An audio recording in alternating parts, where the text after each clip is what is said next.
Hello, and thank you. Back to you.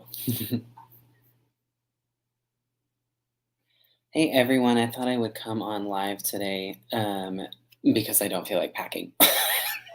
So we're gonna just distract myself from packing for a little bit.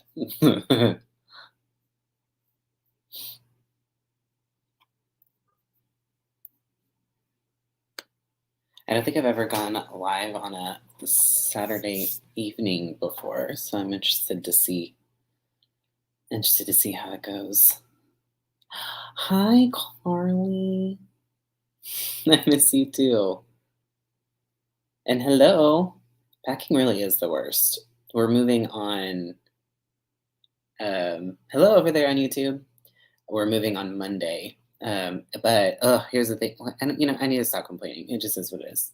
We're moving from an apartment to a house, so it's like really exciting. But I went to go get the keys to the house today, and I guess maybe I just didn't notice it when we were there because I looked at a lot of houses. Um, like I think I literally looked at 20, and it's just a rental. And so the fact that I had to look at that many was kind of crazy. That's just how competitive the market is. But I guess either it's just gotten more dirty because it's been sitting there for a little while now, or I just wasn't paying attention. But I was walking around, I was like, oh my gosh, it's pretty filthy. So now we're gonna go up there a little bit tonight and clean, and probably have to go back tomorrow because it's like I can't clean it when we have a bunch of boxes everywhere. So I appreciate you and your videos so much. Oh, thank you. I appreciate it. I say this like every time. It's always one of those like dual feelings where I'm sorry that my videos resonate with you because that means we went through something similar, but I'm at the same time I'm glad they're helpful and validate. Um, hello on YouTube. Sorry guys, I'm bouncing between like three platforms, so I'm not intentionally taking a long time to get back to anybody. And also comments like tend to pop in like all at one time. I'm glad you caught me live too. I am a little overwhelmed. I'm not gonna lie. And because okay, and this is just I'm not even gonna say it's a toxic trait. It's just a trait. But I'm very like type A personality. Like um I like to have order to things. I like to have some structure in my life. And so the fact that like everything's in boxes, like I wish I could show you my apartment right now, but I'm not going to because it's just it stresses me out. And happy Pride Month too. Um as far as like you're always free to message me, like direct message me. Sometimes it does take me a little bit to get back to them. But you're free to message me. I'll just be honest. Sometimes it does take me a while to respond back. I try to get better about it. It is what it is, if I'm honest. But yeah, so if you guys have any questions like about like recovery from narcissism or anything like that, please feel free to ask. I will let you guys know that I have a group coaching coming up. It's called Unshackled and Set Free. And what we are going to be talking about in that is the overcoming the four most common obstacles after leaving a narcissist, which is going to be emotional dysregulation, managing your triggers and helping reduce the intensity of those, processing all the grief that's associated with this, and then also dealing with anxiety and paranoia. It starts on June 27th. It's 4 sessions total. If you have any questions on that, feel free to send me a direct message, but you can also just go to the link in my bio, and all of the information is there for that. So funny.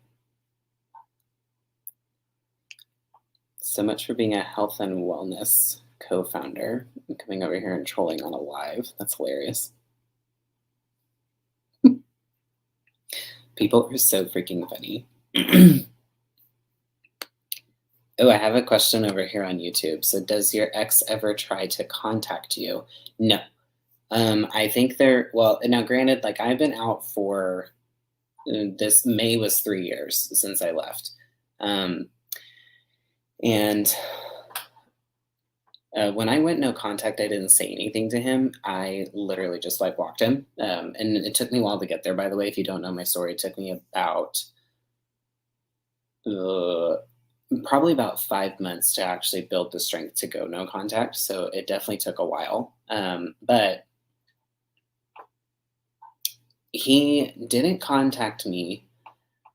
I have a very sneaky suspicion that so I started getting these random messages on Snapchat after my now fiance and I started dating, like literally within a couple of weekends after us, like a few weekends later. I just remember it very clearly, and it was an account that had been following me on Snapchat for a while, but we had never text on it.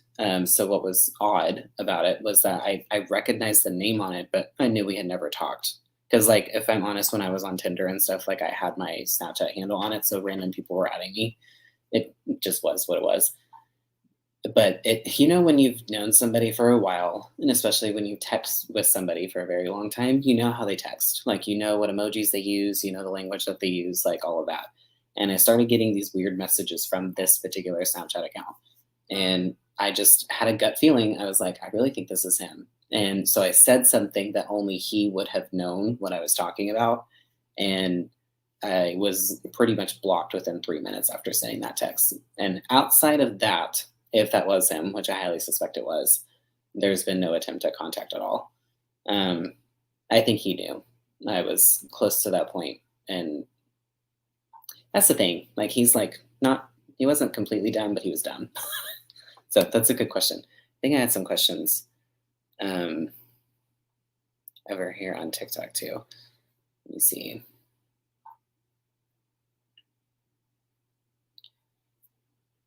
Hmm. Okay, I don't know if you're still in here, but this was a good question. I've not gotten this one before. How do you learn not to expect red flags from a new relationship? I think that's a really good question. For me, it's not necessarily about expecting red flags. I kind of changed my mindset because when I first started dating again, like I absolutely was just like looking for them because in my mind, you kind of have yourself walled up in a protective kind of way um, to um, you just kind of assume that everybody is narcissistic or toxic after this. And the reason we make that assumption is because we don't want to get hurt again. So I just kind of had to change my mindset to where it's like, okay, I need to stop expecting that they're there or even looking for them. Because when you're looking for them, what I was doing at least is I was kind of almost like nitpicking every single thing. And there's a difference between red flags and maybe things that you just need to pay attention to. So, for example, like things that I needed to pay attention to when I started to date my fiance we were both raised only children. So because of that, we tend to like having our way and, we're stubborn and, we're kind of, well, how only children can be. So because of that, and like I was a performer, like I used to be in theater and singing and like all of that. And he was a competitive cheerleader. So there's elements of us that also liked the spotlight a little bit. So it was something for me to pay attention to because it's like, okay, we have to learn how to share the spotlight or like give it to the other person and kind of back off, if that makes sense. Um, but like uh, a specific red flag with my narcissistic ex and understand this one because this is actually a good example. So he moved around a lot like after his divorce and when he met me. So it was about a 2.5 year time frame. He like literally moved every 6 to 8 months. Now that fact alone is not necessarily a red flag. It would be something I would pay attention to right off the bat. But what you need to really focus on in something like that is, well, what's the reasoning for the move? Because it is true that people my age, we tend to move around a lot. Like it's a lot more common for my generation to do that.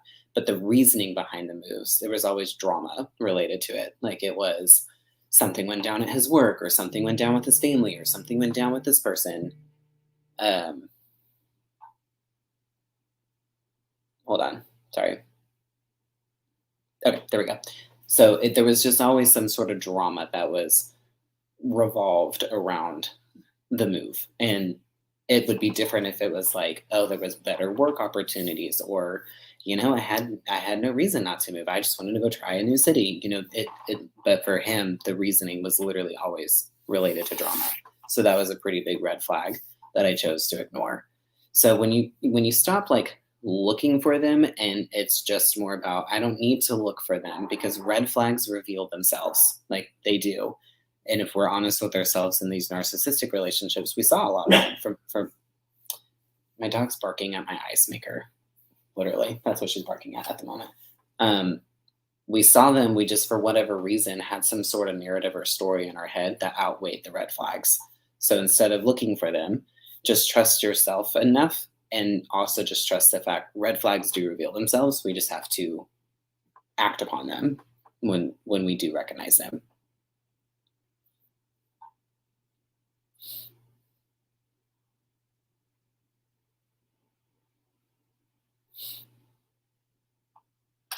Yes. Hold on. I just discovered you. I love your channel. I love my narcissistic ex a year and a half ago. Oh, that's awesome. Congratulations.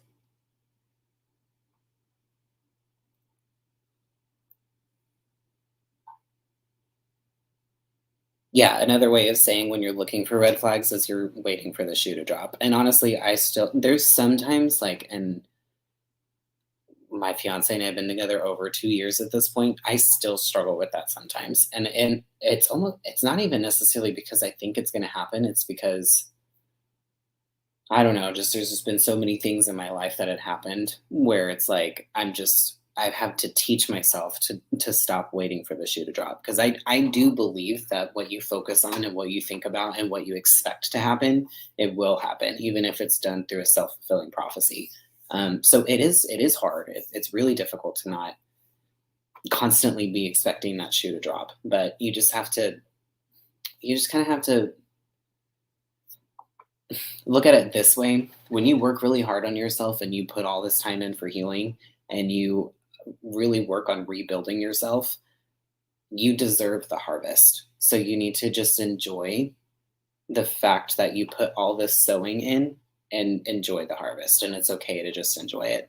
And for me, it's just kind of one of those things where it's like, you know what, where if the shoe does drop, look, it's life. Things are always going to happen. There's always going to be a shoe that drops. Your tire is going to go flat, or, you know, your car won't start, or, somebody's got something going on. It's just life. There's always going to be shoes that drop. It's just how am I going to handle it when the shoe does drop?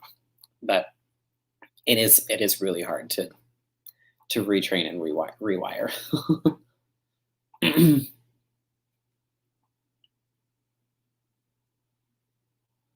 Oh, hey.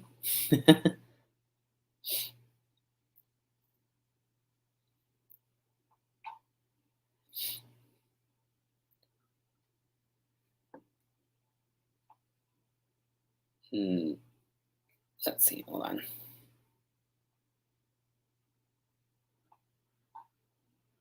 Sorry. I get a bunch again. Comments just kind of coming at once.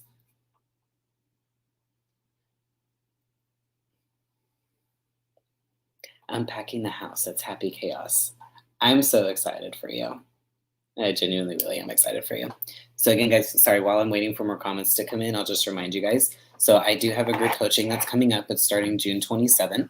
I love this group coaching series that I do because it talks about like the four most common obstacles that we deal with after narcissistic abuse. And the four categories are going to be managing your triggers and reducing the intensity of those, emotional dysregulation, because I don't know about y'all, the thing I experienced was emotions were just literally all over the place. It was like I was happy one moment, I was sad the next moment, and then I was pissed off the next moment after that. So one of the weeks is how to kind of regulate that. Another week is dealing with anxiety and paranoia. And then the last one is going to be dealing with the grief because we are dealing with a lot of grief after these relationships. We just may not necessarily realize it. So to sign up for it, you can go to the link in my bio. It's the third thing that's down on that list. And anybody that registers for it, even if you're not, this is the thing I always forget to say, even if you're not able to make all the sessions, anybody that's registered for it, they get a recording of all the coaching content that's in the session. So even if you miss it, it's not a big deal. You'll get the recording, you'll get whatever worksheets I have associated with it and all of that. So even if you can't make it, it's okay. You'll get the content for sure. And the nice thing is the recordings it's kind of one of those things like you have the recordings. Like they're not going to go away. So yeah, link to that is in my bio, and you can also just send me a DM if you have any questions, and I can answer them for you. But that starts June 27th. So in a couple of weeks, I'm only taking 15 people because I like to keep it a somewhat small group. So that way we can still kind of have that sense of community in it, and I can answer one-on-one questions more. If it gets too big, it's hard to work with people individually at all. How long does it take to regulate your emotions once you left? So, okay, on topic. So that question was over here on Facebook. So again, how long does it take to regulate your emotions once you've left? So the key to this, and this is something that we go literally like an entire session in the group coaching, is on emotional regulation. You have to find strategies that work for you, number one, because whenever you're dealing with this, there's a reason that I don't want to get too much into the content, but there's a reason that your emotions are all over the place. It's because you're actually able to feel them now. Because when we were in this relationship, it wasn't safe for us to feel emotions or have emotions, most likely, whether that was actually said to us or it was just something that was imposed or we felt that way, where we kind of had to shut ourselves off. Well, now that you're out of it, and you're in a safer environment, it's like our brain knows that we can start to deal with this stuff. So there's a lot of what we're dealing with is just processing things that we've not had a chance to process. And dealing with emotional regulation, it is a skill set. So I can't necessarily give you like a specific time frame of how long does this take. What I will tell you is when you have strategies, it doesn't take as long because you actually have something to work on and you have something to do it with. So that's kind of that's the best way I can answer that question. It's really hard to kind of have like a specific time frame for it. But do understand like emotional dysregulation in general, that is 100% a normal response to trauma. It absolutely is. So yeah, I hope that kind of answered that question. It's hard to anytime when we're dealing with healing stuff, it's hard to ever give a specific timeline. And the reason why it's hard is because everybody's situation is different and it's unique to them. Like we all went through different levels of trauma. We've also all had different opportunities in our life to build resiliency, or we all experience different things. So not everybody's on the same timeline. And as long as you're doing the work and you are taking those steps forward that are bringing you closer to peace, ultimately, like, who cares how long this takes you? Because you're doing the right things, and that's all that matters. So good question.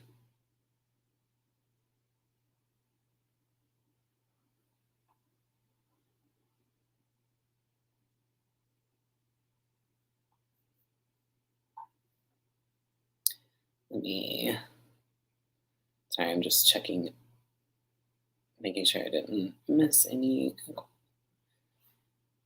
Do you ever get past the overthinking when you escape the narcissist and meet someone new?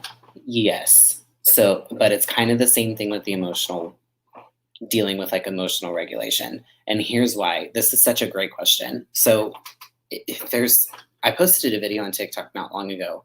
I don't think it's gotten to my other platforms yet, about like sometimes we have characteristics that can make us more susceptible to overthinking and ruminating. And one of them is like perfectionism, being people pleasers, and kind of, if you like to know the why behind things, these naturally just make us like more susceptible to overthinking. Well, when we get out of these relationships, there are so many unanswered questions and there's such a lack of closure and there's so many things that so many injustices, that if we have these personality traits, it can really keep us stuck in this rumination and this overthinking cycle. So why I'm saying all of this is because if we're already prone to it, we may have this time period where like we've kind of accepted things about the narcissist, we've kind of moved on from this, but then let's say we get into a new relationship. I'm gonna just go ahead and tell you right now, there's a whole new set of like triggers and things you have to deal with when you finally start dating again, because you're just becoming vulnerable again. And unfortunately, you can't really prepare yourself for that fully until you get there. Like there's only so much prepping that you can do.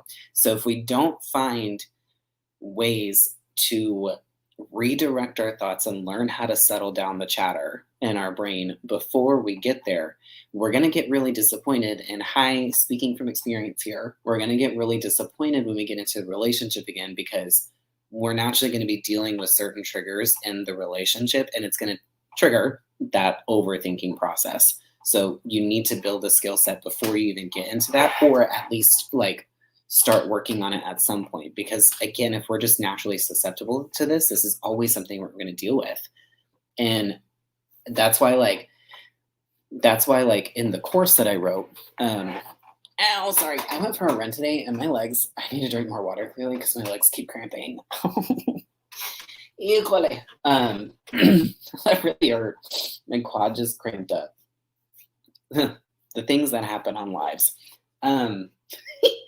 But what was I even talking about? Oh, yeah. So if y'all don't know, I'm getting my doctorate in occupational therapy. And one of the things that occupational therapists have a really big hand in is mental health. And it's about strategies and really kind of bringing back independence and learning how to manage whatever we're dealing with in the mental health world. And there's so many things that I learned in school that I'm like, God, I wish I had known this back then. Like it would have been so helpful. So it's kind of nice because in everything that I do, whether it's the group coaching I have coming up or even my course, what I do is I combined like what I did and my lived experience with as little education as I had on this stuff, plus everything I've learned in grad school. So I'm able to kind of get a little bit of a unique perspective on this stuff, which I find myself very fortunate for, that I not only have the clinical training, but I'm also like, I know exactly what this feels like because I went through it too. But it's very important to find ways to, it's almost like cognitive redirecting, like where you redirect your thoughts, where it's like, okay, nope, this is false, or you know what, I can't do anything about this, or you know what, this is out of my control, but here's what I can't control, and here's the facts, here's the reality. Like we have to find ways that shift our mental focus. Sorry, I got on a real random tangent on that. I also get like passionate about this kind of stuff because I wish we knew more of it, and we don't talk about it often enough either.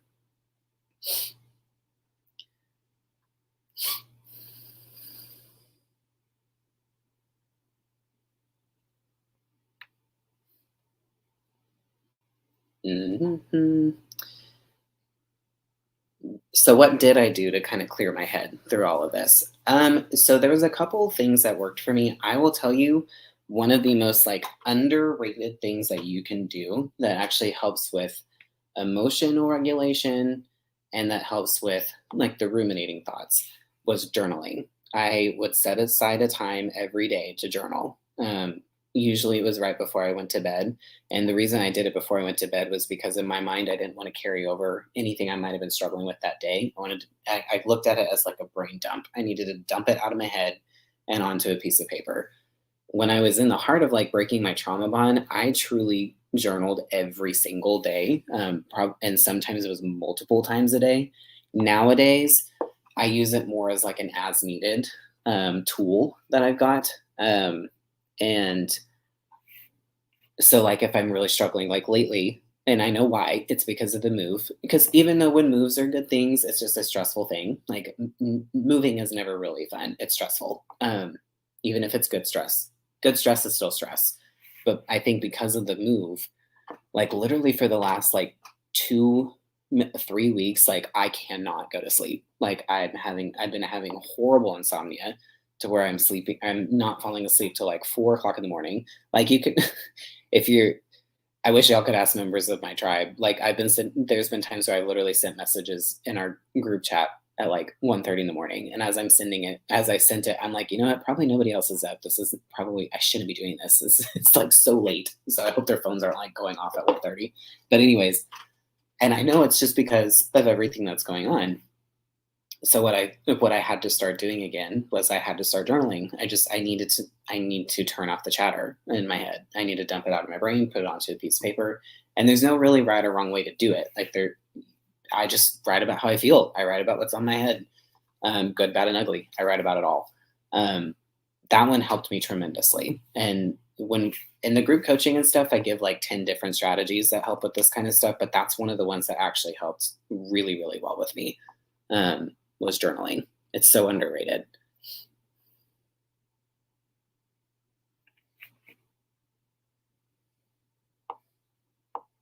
Yes, that's why I've been texting y'all at 1:30 in the morning. You're welcome.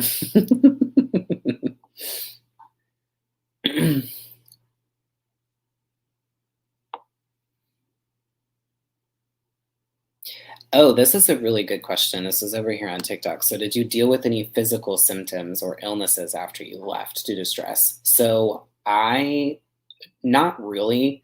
Fortunately, I wasn't in long enough, I think, for it to affect my physical health in that manner. But I cannot tell you how many clients that I have that were in this relationship for decades or more, that they have like autoimmune diseases now, or they have like Crohn's. I have one that they think that that's what caused like Crohn's disease for them, gut issues, like all this stuff, because the hormones that are released in your stress response, and even just everything that goes on in your brain and the neurotransmitters that are activated in your fight or flight when you're constantly dealing with that, like it does affect your body. And then I've also had people that they were dealing with things like the one that I get the most often, was like inner gut issues, like digestion issues. And I've had a lot of people that they were dealing with that all throughout the relationship. And then when they were done and got out, all of a sudden it just like went away. And I'm like, that was 100% stress related. So I didn't necessarily deal with it a lot. But again, because of what I learned in grad school, it absolutely is scientifically based that this kind of chronic stress can cause changes in your body like that, which is horribly sad. So it is super, super common. Did I have brain fog too? Um, I probably wouldn't have called it brain fog at the time, but yes, I had a really, it was a combination of I wasn't really able to keep focus on things very well. Um, but so I don't know. I don't know if I called it brain fog back then, but looking back on it, I did. Because I remember that and honestly, I still kind of deal with it a little bit today. And I've kind of joked like, oh, it's just because I've turned 30 now. But I think it's I think it's more trauma related than that, because I'm usually, like I told you all earlier, I'm very kind of type A. Like I always like to have everything in its order. But literally, I deal with this in school because y'all, I'm so close. I have a year left. Um, the first, like, I will take an exam for school, and then you ask me just even an hour or two later about the exam. I'm like, I don't know. Like, I can't tell you. I couldn't tell you what kind of questions were on there. And like, I'm not even exaggerating. Like, I can forget information so fast, like faster than I can obtain the information. Um, and again, 90% positive. It's trauma related.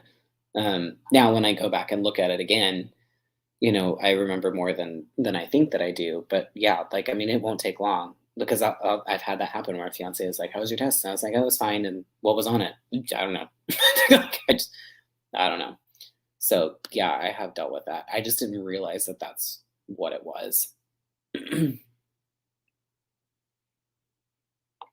Oh yeah, the brain fog is 100% real. Unfortunately. Y'all are asking some good questions today. These are some of these questions that I um, haven't had before.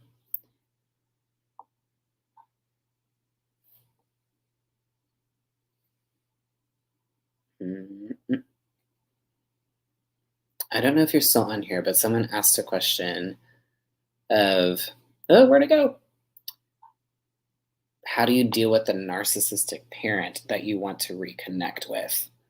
Um, I would enter it cautiously. And again, I'm not a person that tells you what you should or shouldn't do. I like to give questions to kind of allow you to think about things and weigh out possible scenarios so you can decide what is the best route for you. I don't think it's my job to tell people what you should and shouldn't do. Like even in my coaching calls, I might recommend to go no contact, but I'm not going to be like, don't do it. Like go no contact. You have to do it. I don't think that's my job. And I've had clients that are like, I really don't want to do that. I'm like, okay. So, anyways, sorry. If you have not been on my live before, I go on tangents. And if you have been on my live before, you know that my rabbit hole tangents are quite epic. So the first thing that I would do is I'm going to give you like 3 questions to walk through. The first question is, like an ideal perfect world, like what kind of relationship would you like to have with your parent? That's the first question. And like get specific with it. Like what would it give you? What's the mutual benefit? Like what do you want that relationship to look like? The second question is, what is truthfully, what is the best case scenario? Like what's the closest that I can get to my ideal? And just base that off of history, what you're seeing now, what you've seen then, like what is really the more likely best case scenario? And then the third question to ask yourself is, now what can I do to get there and stay there to where I can still protect my peace? And you need to have very clear inward boundaries of when you feel like any conversation that you're having with them or anything like that, when you feel like it's going, you know what I'm talking about, when it's going that direction and you can see it coming, how do I get off? And how do I get off of the freeway before I'm in the 17 car pile up? And you have to have those clear boundaries. The thing that we don't, now I'm going on a boundary rabbit hole. Welcome to my life.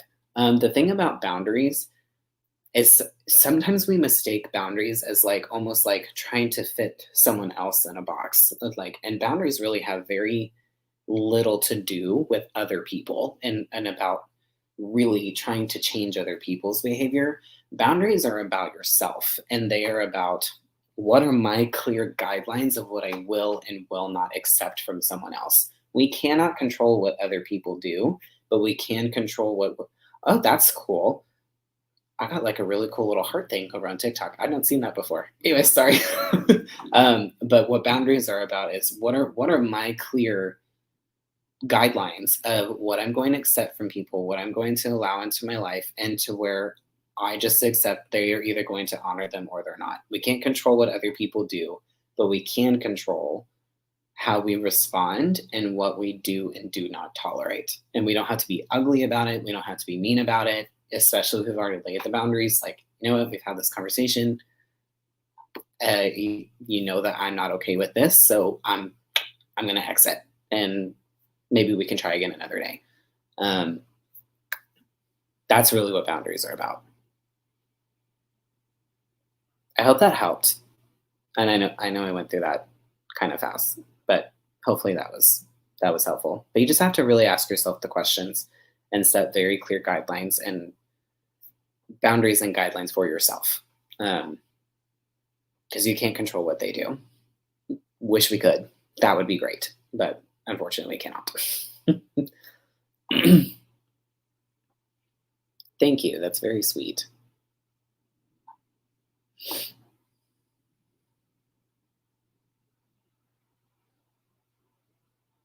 Oh, is it raining?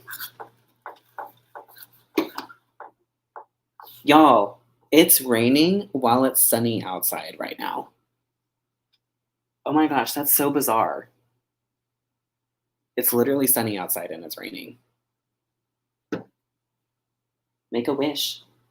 I don't know if you make a wish on that kind of situation. That's crazy. Oh, and it's raining hard. Can y'all hear it?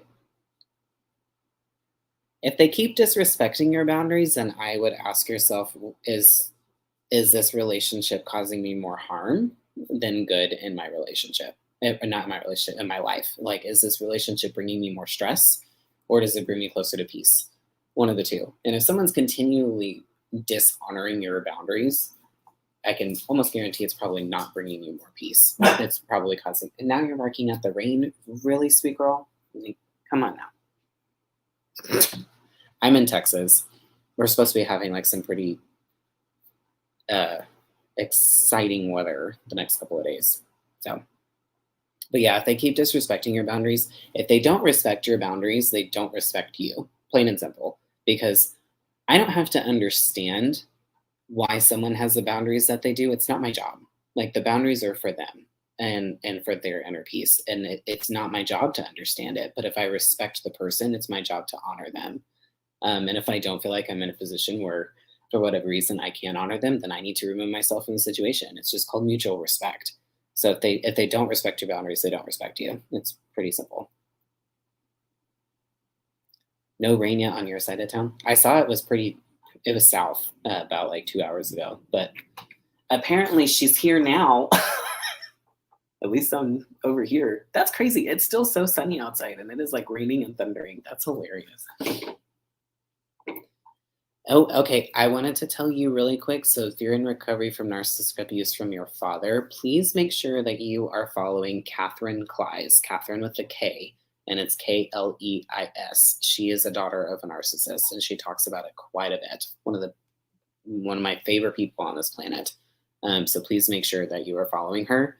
I always like to get you guys in the direction of people that have the lived experience of the specific type of relationship. Because here's the thing, like narcissistic abuse, the undertone to it, no matter what the relationship is, it is the same. And the cycles that you deal with are very much the same.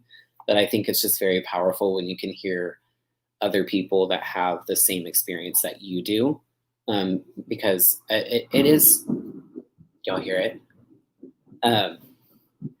It is different. Like the wounds, again, the undertone's the same, but the wounds from a narcissistic parent is very different than a romantic relationship. So I can talk to you all day long about narcissistic friendships and narcissistic relationships, and I can even talk to you about having narcissistic bosses. Lord knows I can, because I had lived experience in that, and I can give you basics about like parents and all of that. But sorry, again, side tangent. Catherine Kleis, she's great. And if you've dealt with narcissistic mothers, there's several that I know you can follow for that. How to Love a Battered Woman. She talks about it quite a bit. Gosh, she just changed her handle, and I can never remember what it is. Her name is Bree. Her handle used to be Abuse is Abuse, and she just changed it. It's like, it's becoming something. Dang it! Oh, I'm so mad. I cannot remember it, but she talks about it quite a bit. Dang it! I'm so mad. I can't remember. Discovering Me. Thank you. Discovering Me. She's great. I'm so mad at her for changing her handle because I'm like, I can't ever remember it. I know How to Love a Battered Woman and Catherine, and I'm pretty sure Brie does too. I think they all have Facebook pages, and I think they all are on YouTube as well. So, okay, so we have a question over here on TikTok. Do I think therapy will help? Yes, I 100% do. I think if you're able to find a trauma therapist, that will help you more. If you're able to get access to EMDR therapy, I think that is a great resource. I've not personally done EMDR, but I have a lot of friends who have, and I've had several clients that have as well. And I have heard nothing but good feedback about EMDR. So those two things are great. So, and while we're on this topic, let me explain, since I've been talking about my group coaching, I want to explain the difference between therapy and coaching. So what therapy was really good for me and for most people was answering that question of, okay, what's happened to me in my life that's allowed me to accept this kind of behavior from an individual? It's kind of more the long-term healing and going back into the archives and really healing these probably childhood wounds. What coaching is, and like what my group coaching does, and even my one-on-ones, what that's more about, like that's more about dealing with this immediate BS, like the mental hurdles, the emotional dysregulation. It's more the day-to-day things, like how can I get myself back to normal, or how can I get myself back to functioning, not just functioning, but then thriving. That's more what the coaching is. It's the day-to-day things. Therapy is your long-term. To be honest, like I love what I do as a coach, but I want people to retire me as a coach after 6 to 8 weeks. I don't want them to feel like they're still needing me after a year. Like if they do, and if they want to, that's totally fine. But most of my clients that I work with one-on-one, they retire me after about 6 to 8 weeks, because it's about just getting past the immediate. So they work really well together. I don't think one replaces the other and shouldn't replace the other. And I've even told clients on my coaching calls, like if it's a financial issue and you have to choose between me or your therapist, choose your therapist. So that's sorry, that just came to my mind when you were talking about that.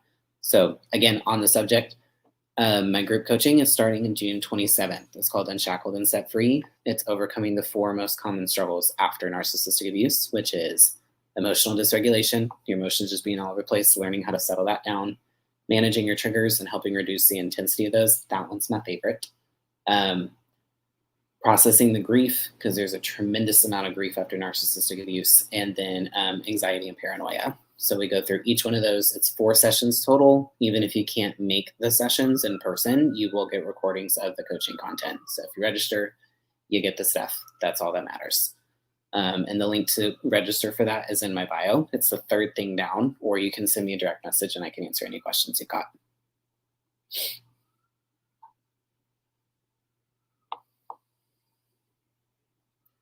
Oh, wait.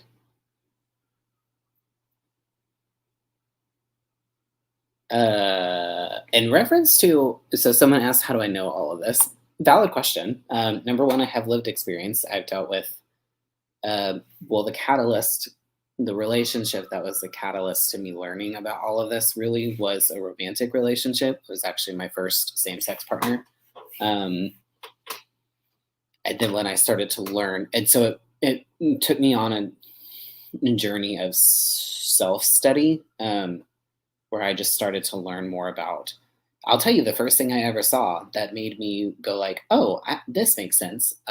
It was about maybe a month after I left my ex, and I saw this random article pop up on Facebook, and it said, you might be in a narcissistic abusive relationship if, and I'd never heard that term before. And I was completely curious. So I clicked it and read it, and I'm reading it and I'm like, uh-huh, uh-huh, uh-huh. Like it was like every single thing it said, the boxes were checking. And so I brought that to my therapist, and she is like, yeah, based on everything you're telling me, I completely agree. So I just started learning about it. And once I learned about it, I realized that I had had this not romantic relationship, but I dealt with this same kind of behavior from several people in my life. Um, and then I started grad school about a year later, actually, right at a year later. And I learned about trauma even more so in a clinical way, and learned how it affected the brain and the processes that happen in your brain in a traumatic relationship, and how to redirect those and all of that. So I get a little bit of both, the lived experience and then clinical training with it. That's a good question.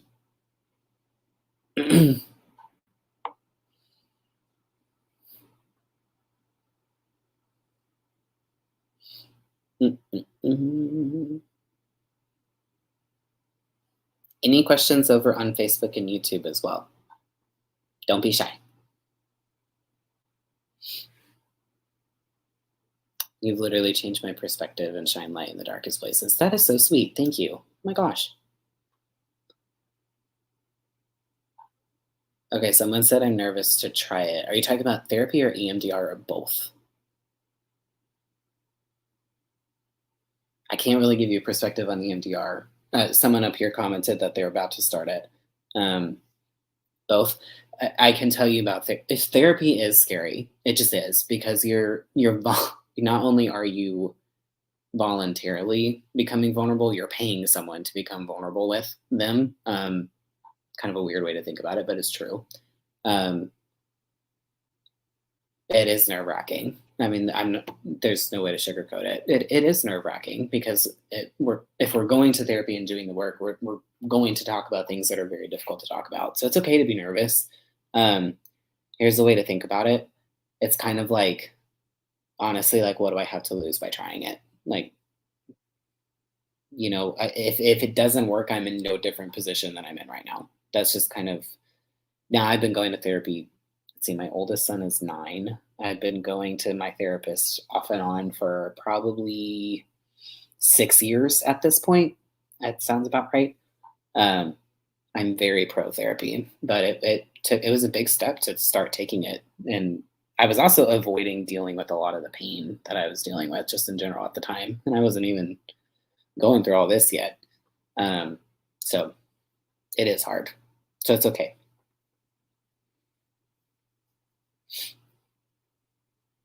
Yeah. And she just said EMDR revisits old scary memories, but a good therapist helps you enact tools to use that. So for sure. like I said, everybody I've talked to says that EMDR has been great. Okay, so I have a question over here on Facebook, and you're probably not going to like the answer. I'm just going to be honest with you. So it says, how do you heal if you still have to be involved with the narcissist? I think it depends on what your definition of involved means. If you're still in the relationship, it's going to be very difficult to heal in the house that harmed you, if that makes sense. It is. Now, if you're involved in them in like a co-parenting aspect, um, you absolutely can heal. The unfortunate thing with the co-parenting side of things is that you are constantly having to deal with this traumatic stimulus. We'll just call it that. Um, and so it's just really important that you find ways to mentally take care of yourself, to physically take care of yourself, to find ways, like everything we're talking about, finding your ways to regulate your emotions. One of my clients, she co-parents, and I told her on one of our coaching calls, like I called it her bookend plan. You need to have a plan, like, cause it's like a pretty set schedule when she was going to see the narcissistic ex. So the benefit of that was she could plan for it. It was like for soccer games or like whatever it might be. She's like, I know I see him every Saturday. Like, okay, well, if you know you're going to see him every Saturday, then you need to have a routine that you do before you see him and a routine that you do after. Because even if it necessarily goes well and there's no drama, you're still being exposed to someone that caused you trauma. So don't take the back. Oh, like yes, you can be grateful. Like, okay, well, there was no drama today, but still do your routine. And so whether that's like you're journaling or whether it's you just take a 30-minute bubble bath without interruption or you watch your favorite show, like whatever it might be, you need to do something that fills your cup, that brings you joy. But before you see them, do something that prepares you. And whether it's like a mantra that you say, whether it's affirmations, reminding yourself of your strength and reminding yourself that their actions are not a reflection of you or your worth or a lack thereof. And just have something that gets you in a good headspace before you see them. And so that way you can kind of have this like prepared mindset. No matter what they throw at me, I'm good. Like, I'm good. And that seems to help her quite a bit.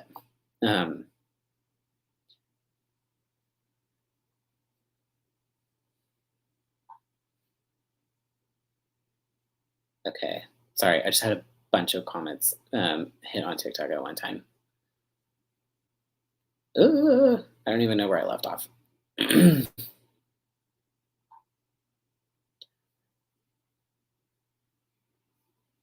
Okay, so someone commented about, sorry, I don't like saying the names on the live because on like Facebook and YouTube, it posts as a replay. So that's why I don't use y'all's names. Just so you know, I'm not trying to be impersonal. I'm doing it for a reason.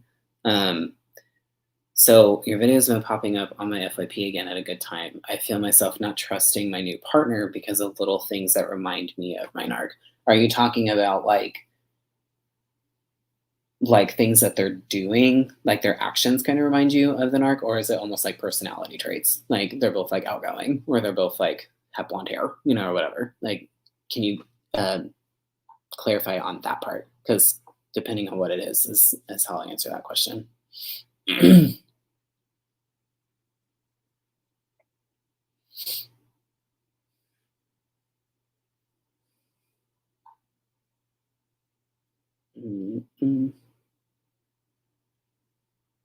I'm 7 days no contact. Yay!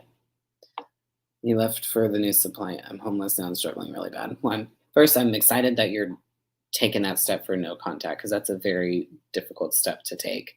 And I'm really sorry about your situation too.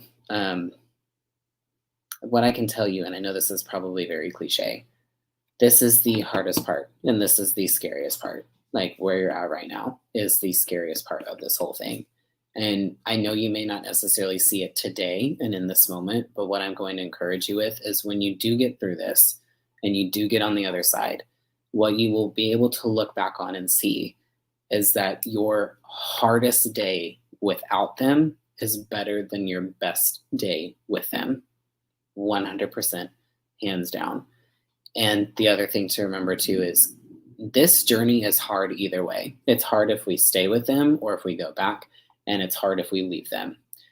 The difference is what the outcome is and what the hard is. So if you are going back or you're staying with them, that is hard, and it's never not going to be hard because it's extremely unlikely for them to ever change. And you're also voluntarily giving up your power to stay with them and to go back with them. Over here in the healing side, it is still freaking hard, but that hard doesn't last forever. It's really hard for a little while. But what you're doing in this hard is you're taking your power back, and you just have to take it one day at a time. And just stay safe and stay strong with this.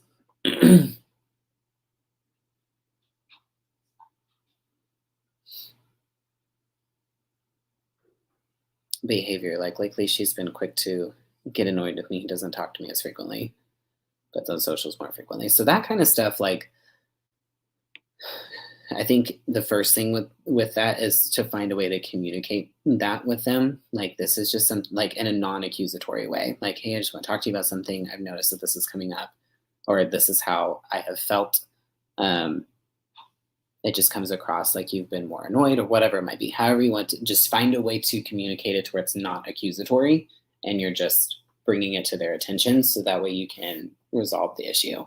And just, but what you're doing in that moment is you are trying to hold them accountable to whatever behavior changes have happened, and just be very aware of how they respond. If it's instant defensive, there's no way to have communication about it or anything like that, then that might be something to pay attention to, for sure.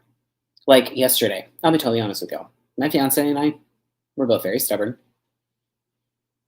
very strong-willed people, and we both like getting our way. Like I mentioned, we're in the middle of a move. I'm very type A. And he's not. Like, so we're both very stubborn, very strong-willed. I'm very type A. I'm very organized. I like to know where my stuff is. I like structure. He is big kid at heart, fly by the seat of his pants. When he gets excited, he just goes. And so the packing and the moving has been a little bit, it's been a learning opportunity for us. It's actually really not been that bad. But yesterday, I got really frustrated with him because he was just like, it was like he was speaking to me in half sentences. My dad does this all the time, where it's like my dad he'll just like say one part of the point, but I'm like, where's that coming from? And what are you talking about, or whatever? And I had had a really rough day. Like, I only got like 4 hours of sleep the night before. It had been really stressful with school. And I was probably operating on a baseline of a scale of 1 to 10. On my stress level, I was probably operating like a 6 or a 7. And so I was 100% short fused with him, which I obviously later apologized for. But what I appreciated about him is that after we like chilled out, because we started nagging, and after we chilled out, he was just like, I want to explain to you why I'm frustrated right now. And he wasn't ugly. He wasn't defensive. He wasn't mean. He just explained it to him. And I sat and I listened, and I owned up to the fact I was short fused. You're right. I'm sorry. Here's why I got frustrated. And it was done.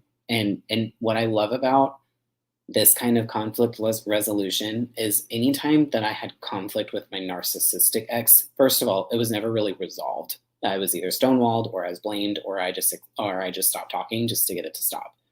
And after every conflict was resolved, I actually had more anxiety than I did before it all started. With my fiance, I feel more connected to him when we resolve conflict, because it just, I don't know. And I'll be honest, there was something about like that conflict resolution. It was just sexy. Like, it just was. I'm like, God, there's nothing sexier than you just communicating and just being honest, but in a non-defensive, non-accusatory way. Like, it was great. Because when you're dealing with people and you're in relationships, conflict's going to happen. Like, it just is. It's just inevitable. But with my narcissistic ex, there was no such thing as resolving. It just was either swept under the rug or it just ended, but it wasn't resolved. Another tangent. Sorry, y'all. I do. Oh my gosh, hi, friend. I haven't seen you in a while in life.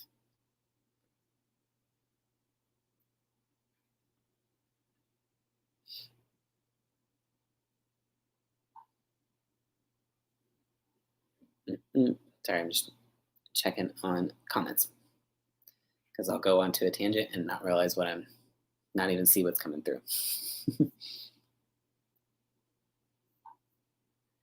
It is very hard to get used to healthy relationships. Like, absolutely, it's hard. And especially like when you're just used to the chaos, it's like healthy just seems so norm or so abnormal, like so out of the blue that it's almost like scary. It's like, I don't know how I feel about this. But almost 2 years since no contact. That is so awesome. And I'll tell you what, too, like just communicating about it has been very helpful, but also having a partner that's understanding about it um, is crucial. Because just like you're saying on here, like being really supportive and understanding the fact that you do have the trauma, that's really key. Because you, and it doesn't necessarily, and I'll be honest, sometimes it is helpful if they, well, good luck meeting somebody that hasn't dealt with trauma or has trauma. But my fiance didn't deal with this, but he has his own traumas that he's dealt with. So I think because of that, he's able to understand. Or be maybe not understand it, but he's able to be understanding, if that makes sense. Okay, I get this question quite a bit. Um, and that's how do you learn to trust yourself and read the signals the right way? Okay, uh, I'm going to do this with y'all real quick. So if y'all will humor me, I want you guys to be honest with yourself and be honest with me. And there's no judgment. This is an absolute judgment free zone. I have a point to what I'm doing. So if you are honest with yourself and you looked back on the relationship and you know for a fact that you saw red flags, but for whatever reason, and that part doesn't really matter right now, for whatever reason you chose to ignore them or just, we'll just leave it at that. You just chose to ignore them. I want you to give like a thumbs up or like a me or something like that in the comments. I have a reason for doing this. And again, there's no judgment or anything like that. But if you look back and you know for a fact you saw red flags, and by the way, I would be commenting myself right now. You know you saw red flags, but you ignored them for some reason. Put either like a thumbs up or a hand wave or emoji, something in there.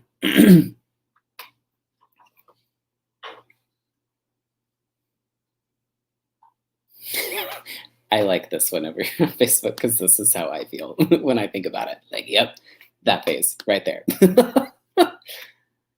Okay, so as you guys are seeing, like so many comments about this. So, and I have 2 points to this. Number one, it's not that we didn't see them, it's that we chose not to act on them. So the issue is not to trust ourselves of whether or not we see red flags.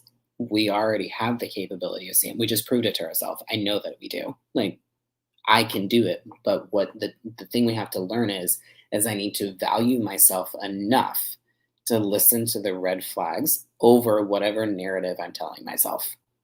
That's the choice that's different.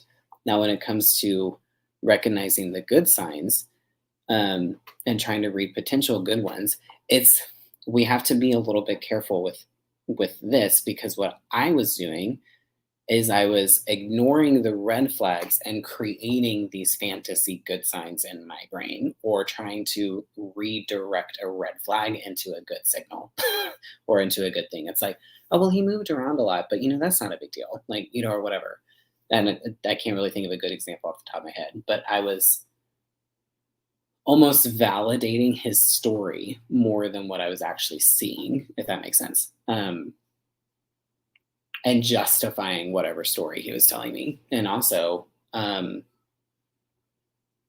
just take like, even when he would try to explain things, I would be like, well, that doesn't make total sense, but I can kind of see that. It's like my initial instinct was like, no, that seems weird, but anything's possible. Like I remember saying this kind of stuff to me. So it's about trusting your gut and acting on your gut.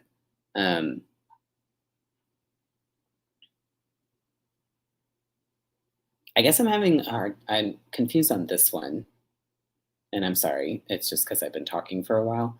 Can you reword this question where you said, I'm trying to avoid acting on perceived good signals so I don't attach to unavailable people? Because the way I'm reading that is if you're seeing good signals, then that's not telling me that they're unavailable. But again, I'm also getting tired.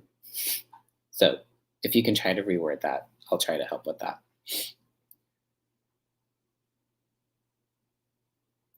Oh my gosh, I did this all the time over here on Facebook. What about underrating the red flags, like minimizing them because of the possible potential that you see in them? Nothing is more dangerous than falling in love with someone's potential. Plain and simple. Because if you're going into a relationship with the hopes of the potential and not what's right there, um, then you're falling in love with something that doesn't exist.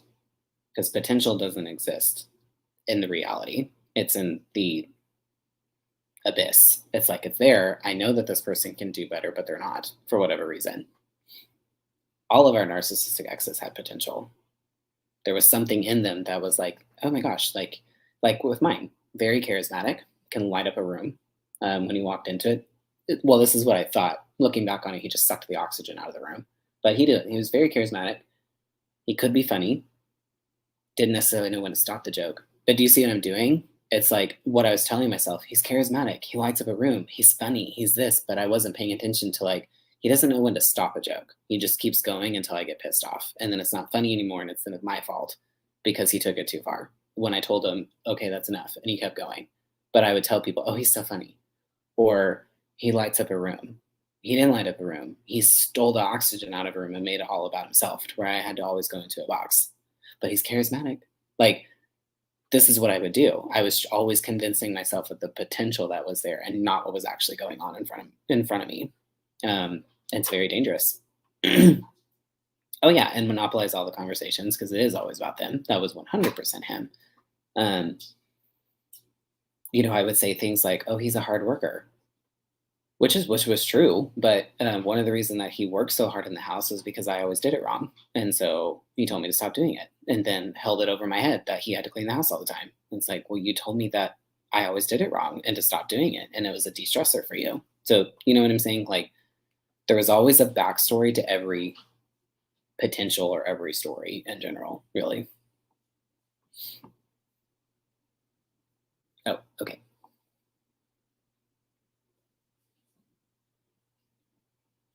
Oh, okay. So like they may just be being nice, but it's hard to tell when you are used to constant negativity. So, mm, I trying to figure out how I want to explain this. Is this I get what you're saying. Because it's like when you're so used to like negative people, it's like when someone's actually being nice to you, it's like you just like hook, line, and sinker. Um, and especially, well, never mind. I'm not going to get into that part of it because that's a totally different subject in my brain. Sorry, I'm having really bad ADD brain right now because my dog's making noises in the background and it's bugging me. um, Squirrel brain. Sometimes when we do, okay, I'll just explain this from my perspective. So dating in general is just really hard. It doesn't matter what community that you're a part of, but I think that there are sometimes more aspects in the gay community that dating's even harder. Because I'll just be honest, like I love my community, but there's a lot of toxicity in the gay community, especially in the scene, like the bar scene. When you're out of the bar scene, it's a lot better, but it's pretty tough, especially in certain areas. Like literally we have a term for it. It's called Dallitude because the Dallas gays can just be so incredibly toxic. Dallitude, it's my favorite. So it's like when we're used to kind of that kind of stuff, or we're just used to narcissistic parents, or we've had abusive relationships in the past. And when someone is nice to us, it's like we can almost magnetize like even harder to that because, well, it's one of two things. We can magnetize harder to it or we can run away from it because we're like, what the hell is this? And it's not what we're used to. And it just seems more like a red flag than the actual red flags. And here's what I'm going to tell you to do. Actually, here's what I'm going to tell you to do. I think everybody should do this. This is something I always recommend on my coaching calls. I want you to make a list And it's a list of negotiables and preferences. Even if you're not necessarily ready to date, I would suggest you making this list because I did this before I met my fiance, and I 100% know it helped me. Write down the things that are non-negotiable for you in a relationship. So, like for me, it was like emotional support. It was how they treated my kids. It was communication styles, like whatever. Make your list of non-negotiables, and then make your list of preferences. And those can be things like on my list, it was like I would prefer if he likes to play volleyball because I like to play volleyball. My fiance doesn't play volleyball. It's a preference. I can take it or leave it. It's great if it's there. I can live without it. And why I think this list is so important is because when you are going through dating again, you are naturally going to be questioning yourself every step of the way, like 100% every step of the way. So when you have this list, what it helped me do was, okay, am I dealing with red flags, or is it that he just doesn't meet my non-negotiables? Is it that okay, he's meeting all these non-negotiables, so why am I still feeling this way? Well, it's because I'm afraid, because he is meeting all my non-negotiables. That scares the crap out of me because now I don't have a reason to get out and dodge. So what it does is it kind of helps recenter you and helps you look at the relationship a little bit more factual. Because unfortunately, sometimes when we are dating again, we do kind of have to be a little, not transactional, that's the wrong word, but we have to almost force ourselves to think logically, because in these abusive relationships, we're completely run off of our emotions because our emotions are being manipulated. So I highly, highly, highly recommend it. I did not share my list with the dates. It's none of their dadgum business until it's their business. No, I did not share my list at all. So that's normally something I share. I keep on my coaching calls, but I felt like it was good for today. So there y'all go. Free nugget for y'all. It truly was super, super helpful for me. But no, I didn't share that list was mine. And I honestly, my fiance never has even seen the list. And we've been together over 2 years. It was my list. I don't need to show it to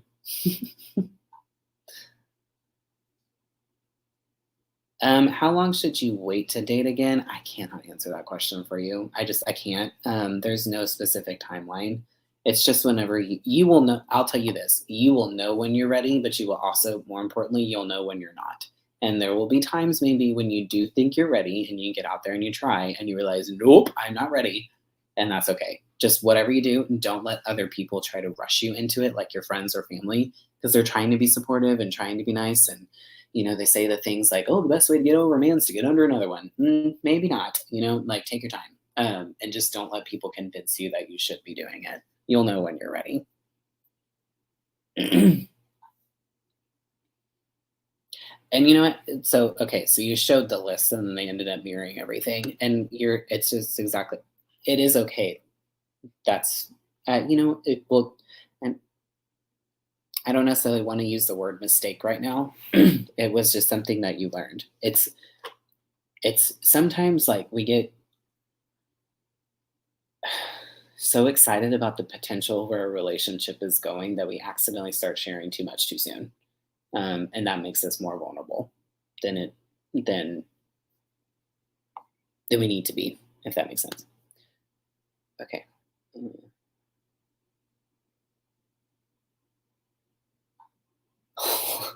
I relate to this so freaking much. Okay, so what advice can you give as I'm getting out into the dating scene? I have self-reflected and noticed that I am focusing on physical aspects to avoid even attempting to be emotionally approachable or valuable after talking with a girlfriend. So, when you say physical aspects to avoid, I just want to make sure I'm processing this correctly. Are you talking about like physical attraction? Is that what you're talking about?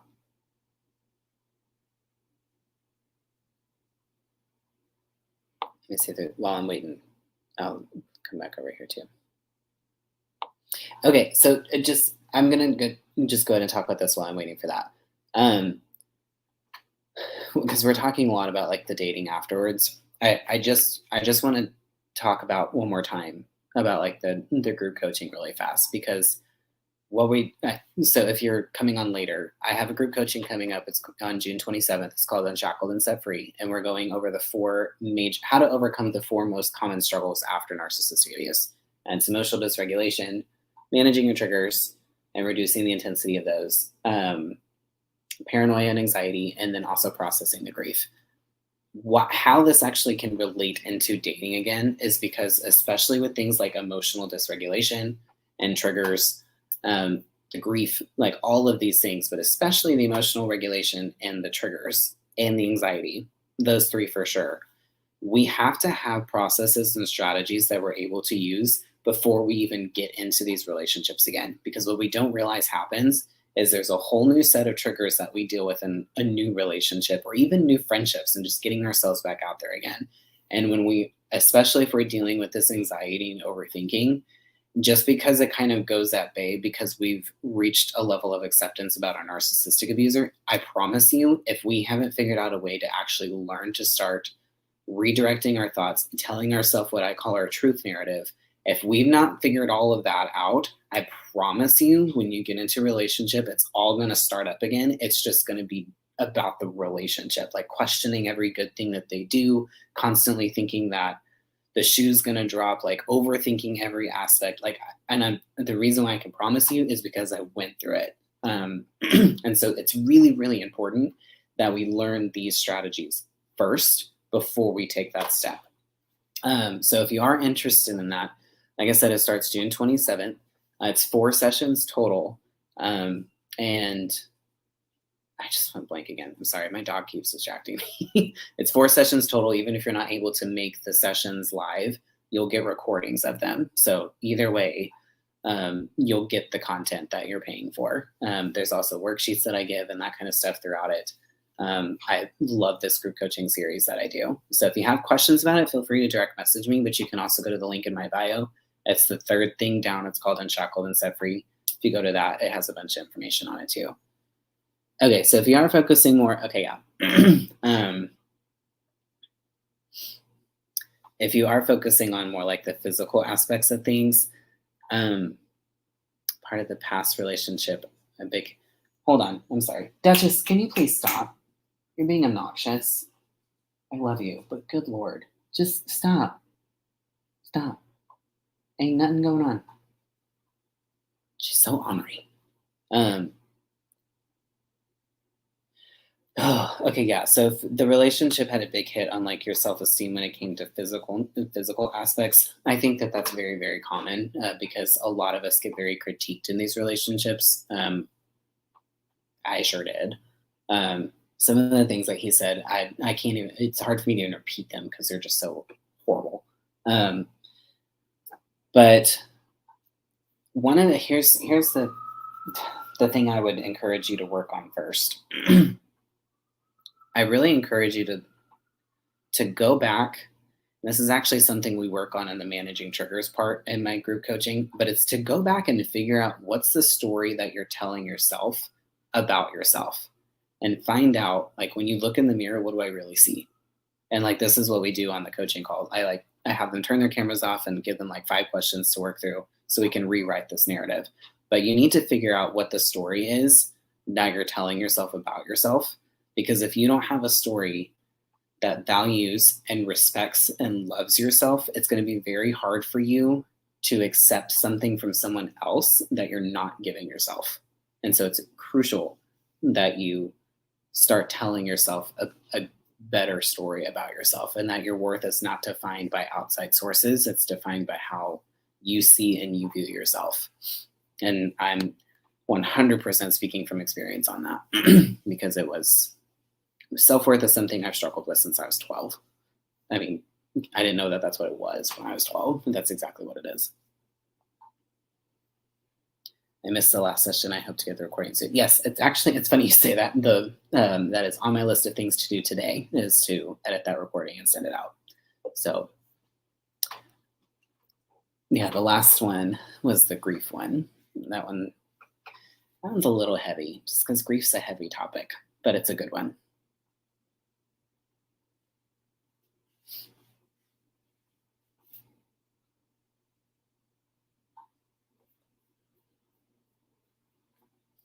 Mm.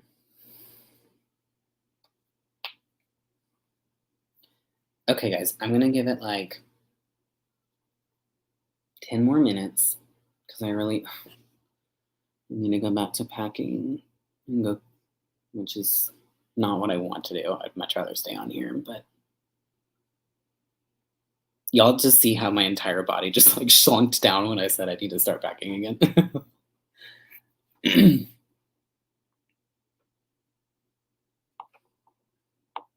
And if y'all, and by the way, too, I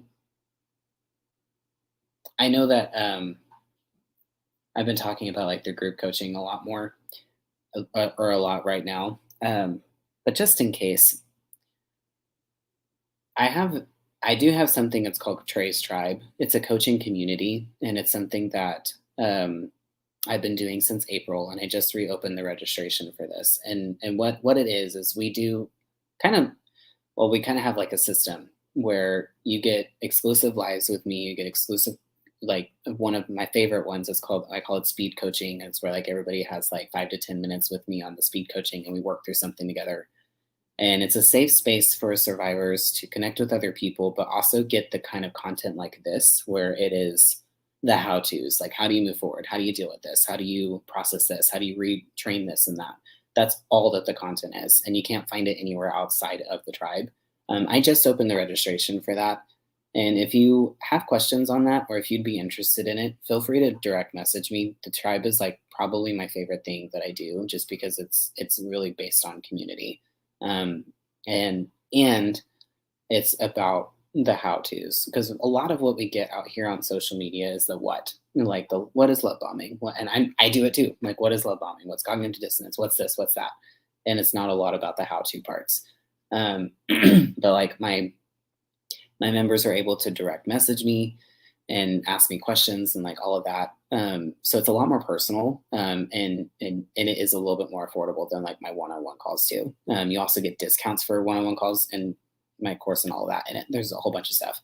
But again, you can go to the link in my bio to get information on that. But you can also send me a direct message if you're interested in the tribe, because I just opened registration again like this week. But I do have that out there. And having a community is so incredibly important when you're dealing with this, because there's just something about being with people that have gone through this, that understand you without knowing you at all. Like, there's just a lot of power to that. So I would love to work with anybody on a more one-on-one basis through that if you're interested. So again, just if you have questions, just message me. I'll answer any questions that you might have.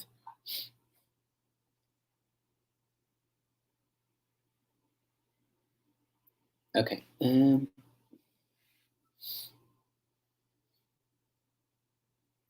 Okay, this is a good question. So my divorce mediation is coming up, and I have been no contact for 8 months. Any words of wisdom when I'm almost in a forced contact with them? Yes. Um, this is actually a little mental practice that I did. Um, okay, so I do live in a big metroplex, but the gay community is small, and no matter how big of a metroplex it is, there's only so many like gay safe places that you can go to. And so one of my biggest fears was running into him when I went out with my friends, like going to a bar, like a gay bar specifically. And it was like the fear of this was like almost so intense that I almost didn't want to go out and just enjoy my life because I was so afraid of seeing him. So it's not exactly like your situation, but kind of. So what I did that actually really helped, like phenomenally helped me, was I sat down and I closed my eyes and I really pictured it happening. I know this sounds weird, but hang with me, track with me. I sat down and I imagined walking into a bar and seeing him. And then I also imagined me being in a bar and him walking in. And I went through all the different possible scenarios with that. What if he approached me? What if he ignored me? What if he started to try to start drama? What if he came up and acted like we were best friends? Like, I literally like replayed these potential outcomes one at a time. And I practiced mentally and visually with my mind's eye how I would respond. How would I react? What would I do? And I tried to get very detailed about it.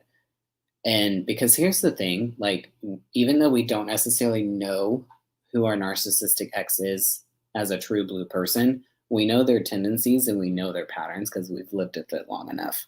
So you probably have whatever your gut is telling you that they're gonna do, and what, like, not what you're afraid they're gonna do. What you really is, you'll know, like, you'll have a gut feeling of like, this is most likely what he's gonna do. Trust that one the most, and practice mentally how you're going to respond. So if you're choosing the gray rock method, if you're choosing the method of my lawyer is only going to talk and I'm not going to talk if you're using a lawyer, whatever it might be, really practice that, because when it happens in real life and you come across it in your mind, you've already done it and it's not new. It's like, oh, I've done this before. I've been here. I've done this. It's no biggie. And then, like I was also mentioning about, like, with that co-parenting question earlier, have a plan for, like, when it's done, how you can just mentally detox and take care of yourself and do something that pours into your spirit after that. But that would be something that I would try. Is it normal to be completely uninterested in dating again for a while after being discarded? Absolutely. 100%. It's actually normal for both. There's kind of like, it's weird. I remember talking in school one time that sometimes after relationship trauma, there's like a spectrum. It's like a swing where it's like there's like hyposexuality over here after trauma. There is a fly. Oh my god, that's gross. And then hypersexuality is like over here. And oftentimes we kind of swing to like one spectrum or the other. So both are kind of common. Where it's like you can go wild or I'm like not interested at all. And then you kind of teeter out after some time and some healing work. Hi, babe. Okay, guys, so I do think I'm going to wrap up for the evening. But just one last time, my group coaching, Unshackled and Set Free, it starts on June 27th. We'll go over the 4 most common obstacles after narcissistic abuse. You're managing your triggers, managing your emotions, anxiety and paranoia, and processing the grief.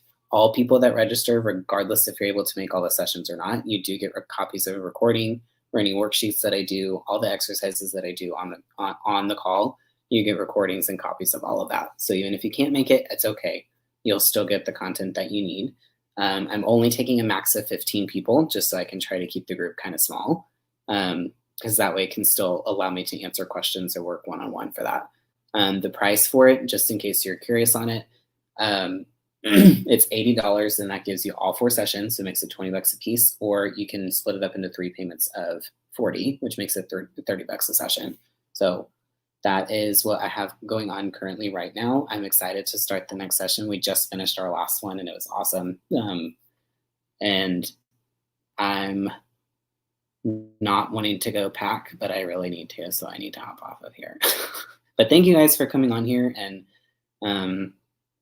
asking all these great questions. If you're in my tribe, I will see you tomorrow for questions in a jar. Yay. By the way, if you are in my tribe, just go ahead and be fully prepared. I'm going to look grungy AF for our questions in the jar live, because I will probably be cleaning my house or packing, one of the two. But we're having it either way.